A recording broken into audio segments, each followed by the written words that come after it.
You're watching The Legal Breakdown. Glenn, at long last, this is the actual news that Rudy Giuliani has been dreading as far as his law license is concerned. Can you walk us through what just happened? Yeah, Brian, Rudy Giuliani is now disbarred in my backyard, the courts of Washington, D.C. Our viewers will recall that not too long ago, Rudy Giuliani was disbarred in his hometown, New York City, in the state of New York.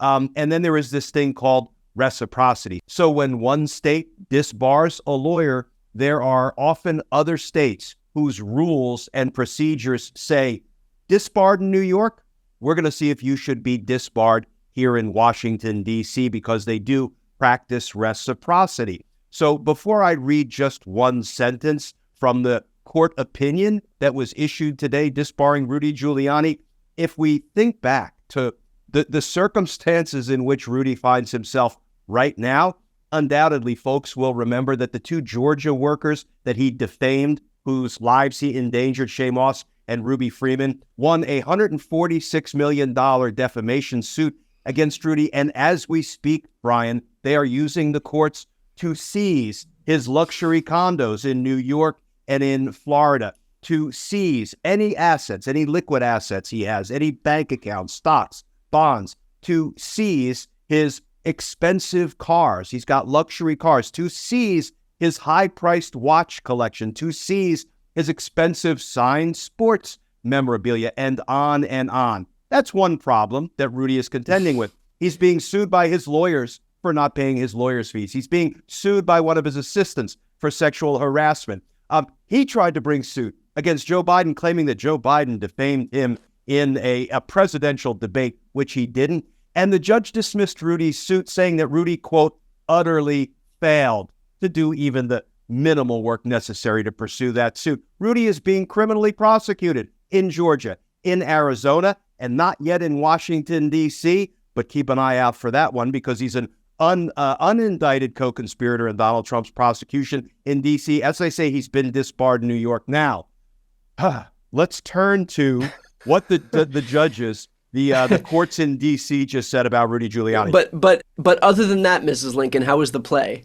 Yeah, I don't know if he's having a better or worse day than Mayor Eric Adams at this point. That's right. But let's go right to the brand new court order.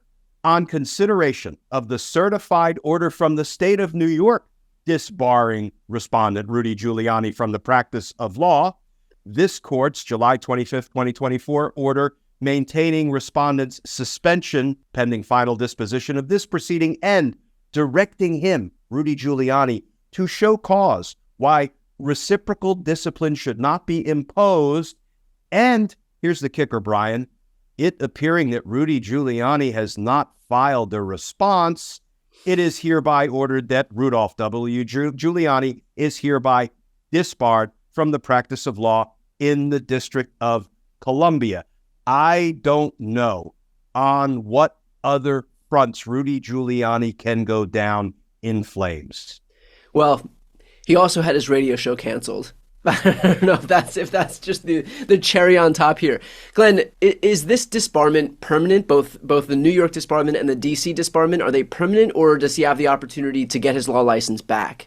Yeah, this is not a temporary suspension or a suspension for a designated period of time. This is a disbarment. Now, could he sort of file some sort of an extraordinary suit trying to contest the final disbarments in both states?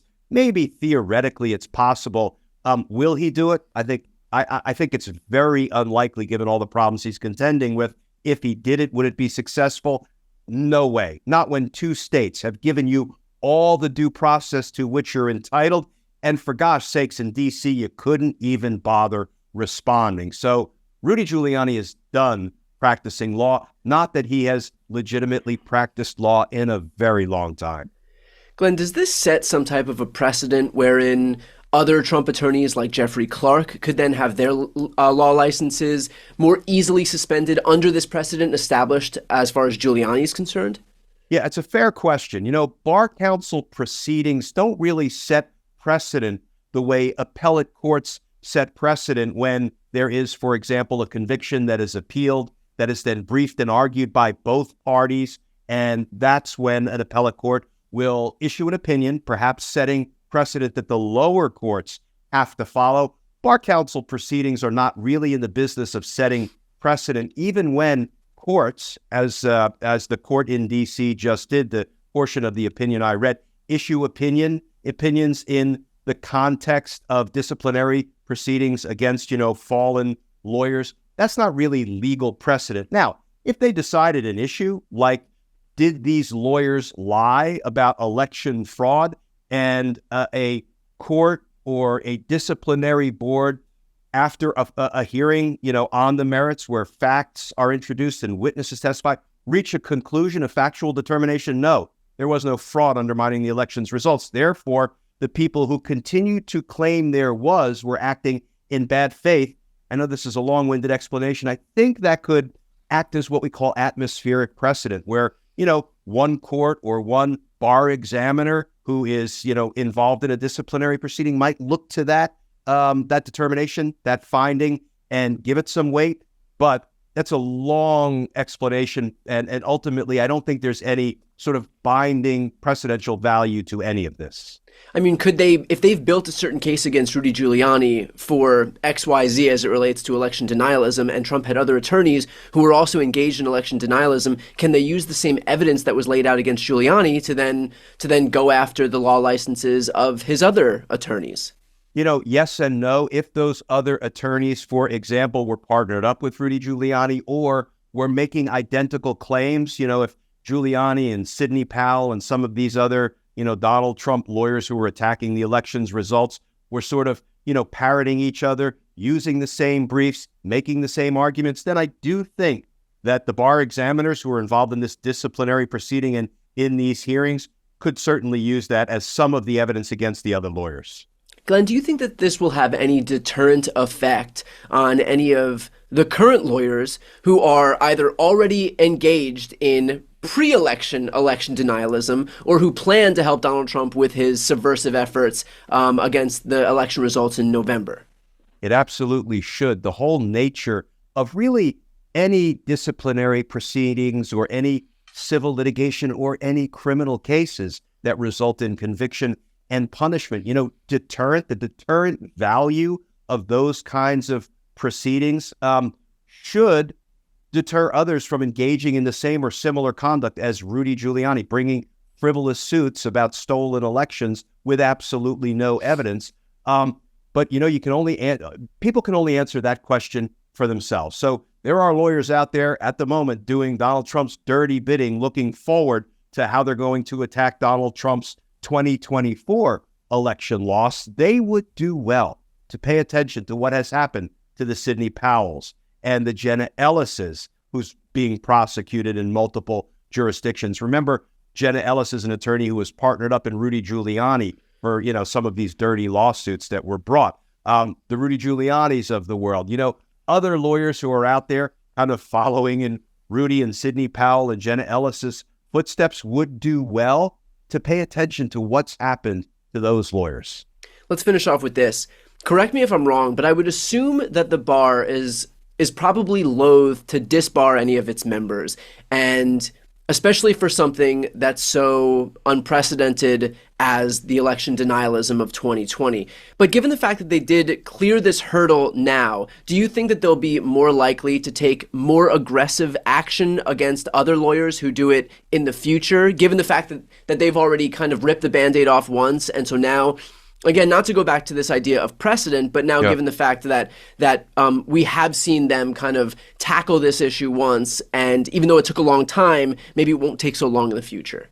It's a great point, because what I can tell you as a career prosecutor is that often we hesitate to do things for which there is no direct precedent, what we call taking a maiden legal voyage. I did it a number of times as a prosecutor. It's not easy because you like to fall back on some settled precedent, some case law, saying, yes, when you are confronted with these facts, here are the laws that are applicable that allow you to move forward. I do think it's a great point, because now that this has been done, attorneys have been sanctioned, have been punished, have been disbarred for trying to help a losing candidate steal an election and using the court systems to do it. I have a feeling bar counsel around the country will probably be much more comfortable, even if there's not direct precedent, will be much more comfortable sort of not having to create a brand new blueprint for how you go after the Rudy Giulianis, the Jeffrey Clarks, the John Eastmans, the Jenna Ellises, and the Sidney Powells, and the Kenneth Chesbros of this sad episode in American history. So I do think you could see these, attorney misconduct hearings and suits being brought and moving through the bar council process a little bit more expeditiously. Pointing to the fact that not only is this bad news for Giuliani here, but also sends a bit of a warning flare up to these other attorneys that this process may and likely will move forward a lot faster if and when they try it in the future. So we will, of course, continue to watch this space. For those who are watching right now, if you'd like to follow along, please make sure to subscribe. That's the best way to support our work. The links to both of our channels are right here on this screen. I'm Brian Tyler Cohen. And I'm Glenn Kirshner. You're watching The Legal Breakdown.